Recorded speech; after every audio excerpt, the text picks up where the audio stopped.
joining us this morning. Let me start where I just left off with Pete Buttigieg right there. You got 30 seconds at the Super Bowl tonight to respond to President Trump. What's your pitch?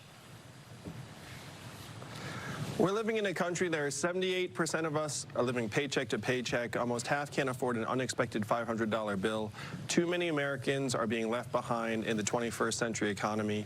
We need to put the gains of this economy directly into our hands, into families' hands around the country through a dividend of $1,000 a month, be a game changer for tens of millions of Americans, and get this economy working for us again, not the big corporations. That has been your signature proposal this whole way, but right now, you've been in a pretty consistent 6th place in Iowa, never hit double digits in that state. That kind of finish means no delegates out of Iowa. After a big investment of time and money, I think you spent the last 17 days on a bus tour. Can you go on with a finish like that? Well, we think we're going to surprise a lot of people on Monday night, George, and we've got a ton of support in New Hampshire.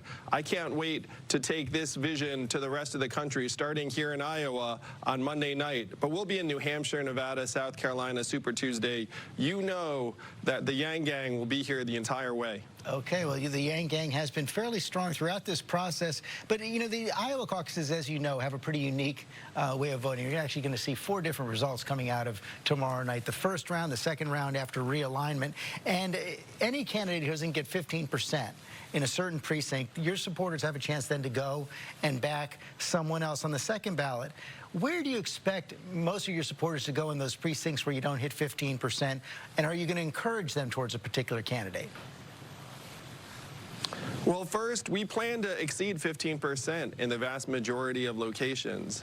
And as to what our supporters might do if we don't reach that threshold in a particular place, we have a very, very diverse group of supporters. I can't speak for where they would head. I do have a sense that many of them have supported Bernie in the past, but many of them supported President Trump, and they might just leave. So there are a whole range of possibilities, and I can't speak to the minds of literally thousands of Iowans. And you're not going to give them any kind of direction or encouragement in that way? Well, right now we have no plans to do so. Michael Bloomberg, I talked to Mayor Pete about that as well. He's starting to eclipse you in some of the states coming up, and he's going to be, for the debates after New Hampshire, the DNC has changed the rules. They've dropped that donor requirement, something you've actually been pushing for an awful long time, so that Mayor Bloomberg will be able to participate. Bernie Sanders argues that that's rigging the system for a billionaire. What's your response? Oh, it's so interesting, George, because the fact is, Mike Bloomberg could have gotten himself on the debate stage anytime he wanted. It's pretty straightforward to meet the donor requirement. He could have just made that happen through online spending. And so I'm not sure this is a development that he's going to welcome, frankly. I think the DNC looked at this and said, we need to get Bloomberg on the debate stage. This change is clearly tailor-made to deliver him to the debate stage. And the question is whether this is a move that Mike's excited about or whether Mike's indifferent to or even negative towards. You excited about debating him? I'm excited. I'm thrilled I'll be back on the debate stage next week in New Hampshire, and we plan to be on the debate stage the entire way. So I expect to see Mike on the stage in Nevada the following, I think it's a week or 2. Yeah, we are going to see you Friday night in New Hampshire. Let me ask you a question coming out of impeachment. One of your competitors, Elizabeth Warren, has said that if she's elected president, she's going to appoint a task force to investigate President Trump's wrongdoing if she's elected. You've suggested, though, that a President Yang might pardon President Trump. Why? Well, you have to see what the facts on the ground are, and certainly I'd listen to the guidance of my Attorney General.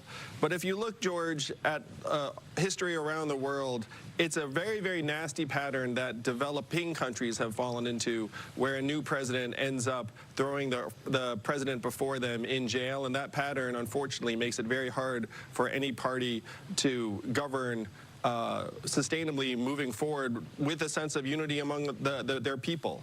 And so to me, America should try to avoid that pattern if at all possible. Let me ask you a final question. You've been one of the most improbable candidates of this cycle. You've had a lot of success. You made it onto the debate stage so many times. Let me ask you a question. Take some truth serum. Did you believe at the start you'd get this far? I genuinely did, George, because I know that the American people realize our government has been decades behind in addressing these challenges that are growing stronger and stronger all the time. We are 25 years behind on technology at a time when technology is transforming our way of life before our eyes. I knew there were millions of Americans just like me who wanted a different approach to solving our problems and leading us forward in the 21st century. My biggest surprise is how much I enjoy a bus with my face on it. My kids love it too. I feel like I became a cooler dad as a result. Well, that's a real bonus. That's pretty great. Look forward to seeing you Friday night at the debate. Thanks for joining us this morning.